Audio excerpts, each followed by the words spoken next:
So over the 17 years of balance updates TF2's been having, I feel it's gained a lot of unnecessary slack as to how badly some of the weapons have been balanced. I honestly think the majority of TF2 weapons have been balanced perfectly fine throughout the game's history. It just happens to be the real stinkers that stand out, purely because they really were real stinkers. Yet at the same time, I also think there are some weapons in TF2 that are so balanced, they're actually a bit boring to use. This could be because of the playstyles they incentivize, as most of these weapons incentivize kind of a stock playstyle with just a couple changes here and there, but I still think it's worth mentioning as these are honestly some of the most balanced weapons in the game compared to the ones that try to do outlandish things and fail.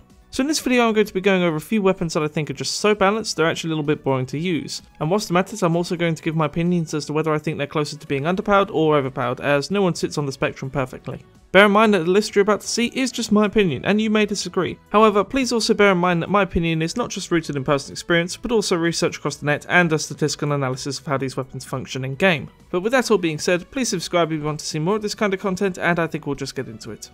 So when I sat down to write out the original list of weapons that would be in this video, there was one weapon that was constantly on my mind and made the top of the list, and that of course was the black box. It's my personal opinion that this thing comes to as close as being balanced as any weapon could ever dream of being. Its stats are so simple that you'd have to try pretty hard to make it overpowered, but we'll get to that in a minute. But for now, the modern day black box stats are that each time a rocket hits an opponent, you get a little bit of health back in exchange for one less rocket in your clip. The original philosophy behind the design of this weapon is that so you can gain back the health you've lost whilst rocket jumping in combat, as to get to the front lines, soldiers often have to rocket jump quite far, which means they're going to be losing a lot of health. Now, Soldier does have a 40% resistance to his own blast damage, but it can still rack up depending on how large the map is. Some payload maps are incredibly long, for example, and getting from the spawn point to the front lines is going to cost you a lot of health, to the point where once you arrived, you're basically out, and this weapon was designed to help counteract that. However, whilst this weapon is only listed as having one real downside, it actually has quite a larger hidden one that makes this thing not very good in the eyes of most people. You see, the health you get whilst hitting someone with your rockets scales with distance.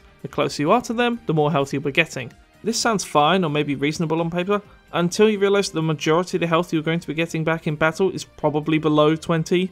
Like, on average, I tend to get anywhere from 10 to 15. I've never got the full 20 back from a single rocket. So even though I've spent a minute booing this weapon, I still think this is the most balanced thing within the entire game, as people really underestimate just how strong health regeneration is. You see, once that number hits 0, you're dead. And this thing allows you to survive much longer than you ever could have without the extra 17 health on hit.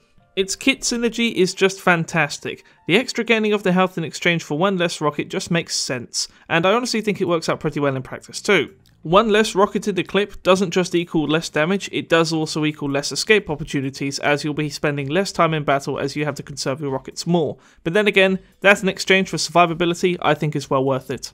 As to whether it's closer to being underpowered or overpowered, I'm putting it on the underpowered list, as some people really just want that rocket back, and well, that's why some people use the Liberty Launcher all to begin with. But then again, I still think this thing is fantastic, I think it's incredibly well balanced, and I think all weapons should strive to its standards. I promise I didn't intend for that section to go on for as long as it did, however the black box is actually a lot more complex than people think.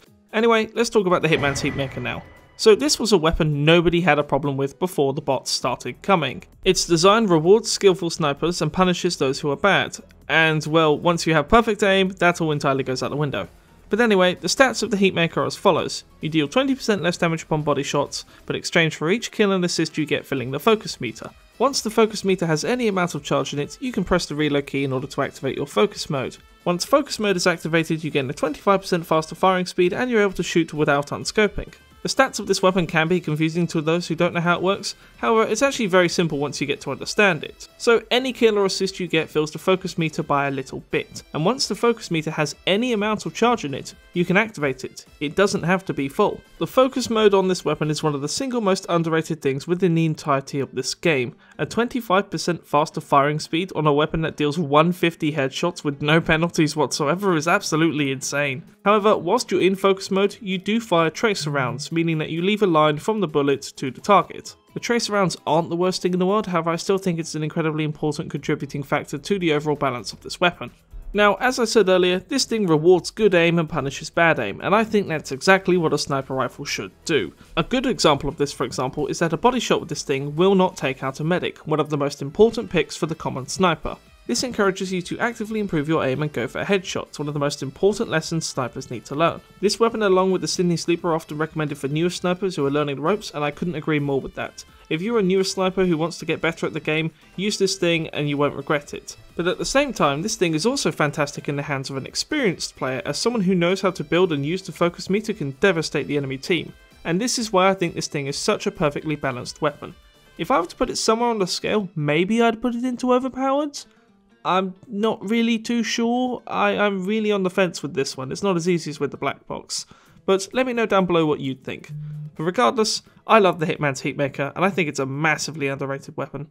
Next up is a weapon I'm pretty sure people were expecting to be on this list, and that of course is the Iron Bomber. So the Iron Bomber is just a simply designed grenade launcher, but it's probably better than stock in most scenarios actually, whilst also being incredibly well balanced. You see, the Iron Bomber gives up rollers entirely in exchange for a smaller blast radius, so your grenades won't roll and tumble like they're normally supposed to, they'll instead stay put. 8 times out of 10 this is more desirable than rollers, as with a rolling grenade for example, if you miss a sentry or you miss a heavy it will tumble right on past it, but with the Iron Bomber if you miss them by just a little bit, the blast radius will probably still catch them. I still think this is an incredibly balanced weapon because it does have a much smaller blast radius. One of the greatest things about the grenades is that when they tumble into the enemy lines they can basically hit everybody, but this is not something the Iron Bomber can do. This upside also works as a downside depending on what situation you want it to function in, and I think this is why this weapon is incredibly well balanced. If I were to put it somewhere on the list, I'd definitely put it into overpowered, as like I said earlier, more times out of 10 it's going to be more preferable to rollers, but at the same time there are still situations in which you'd much rather have rollers and a larger blast radius, and that's why I think this thing is incredibly well balanced. Next on our list is one that needs no introduction. The Southern Hospitality is a weapon I don't think anyone will disagree with me when I say this thing is boring. This weapon only has one upside that literally no other wrench can do, yet no other wrench should even want to do, and its downside is so meaningless, it's basically comparable to stock. Upon hitting someone with the Southern Hospitality, the target will bleed for several seconds. This comes at the low cost of being more weak to fire. So the reason I think this weapon is balanced but boring is because it's the turtling engineer's dream, as fire is not really something you're going to be encountering when you're hiding behind your sentry. There will be of course the occasional scorch shot, except you have the short stop to stop that scorch shot, so it doesn't really matter. I guess I could talk for a bit about how this thing was originally designed to counter spies a little bit more, except it doesn't really do that very well, as, well, if you're hitting a spy with your melee when you could be shooting him with your shotgun, I think you're doing something wrong. And when a spy is cloaked, he has a reduced debuff time, meaning that the bleed will actually not last as long as the weapon says it will. So that stat, a bit like with the black box, is very subjective and a bit of a lie. I would be remiss, however, if I didn't mention the fact that this is my most used wrench, purely because I like its design, and, well, that's about all I really have to add to it.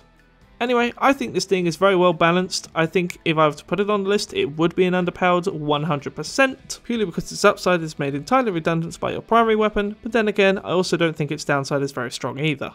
I'd just like to take another second to apologise that I spent so long on the black box and the Hitman's Heatmaker sections, as those weapons were incredibly complex while the rest of these weapons were rather simple. But anyway, the last weapon on our list today is of course the Winger. The Winger has a very simple primary bonus, a very confusing secondary bonus, and an even more random downside. So the Winger allows you to jump 15% higher with each of your double jumps, which is a very nice thing, and it also deals more damage per shot for some reason, but these bonuses come at the cost of having much less in your clip to the point where you only have 5 shots before you have to reload. So the incentive of this weapon is to constantly have it active whenever you need to jump, as this is what the jump bonus obviously implies because it's only active when the weapon is active, and the damage bonus as well. Yet at the same time, its stats of having less in the clip instead of maybe say a slower firing speed are very contradictory to what this weapon wants you to do with it, but I still think it works very well, and I still think it's very well balanced. As to why I think it's bland, you really don't need me to tell you why. Every other scout secondary is incredibly strong compared to this thing, and of course the atomizer exists, the force of nature, and even the soda popper's extra 5 jumps. So having a 15% jump bonus whenever you need it really isn't as strong as it sounds, but then again it's still a very nice thing to have. If I were to put this thing on the list, it'll be going into underpowered 100%, as it's just nowhere near as good as the stats make it out to be, but at the same time I think I sympathise with this weapon a bit. Thank you very much for watching everyone. I would love to cover more weapons like this, but I spent far too long talking about the first two, and it just kind of time escaped me. Still working on fixing the outro, sorry, my life is falling apart, so I've been very busy in real life, but more content to come in the future. I also have a collab next week coming up, looking out for that, and I've also emailed around to see if I can get some other collaborators as well. Part 2 of the Would You Rather series is also coming out pretty soon, and that will also be uploaded to Abel's channel when it does. I'll let you know when I'm working on that. But regardless, thank you very much everyone, and I'll see you later down the sunny road.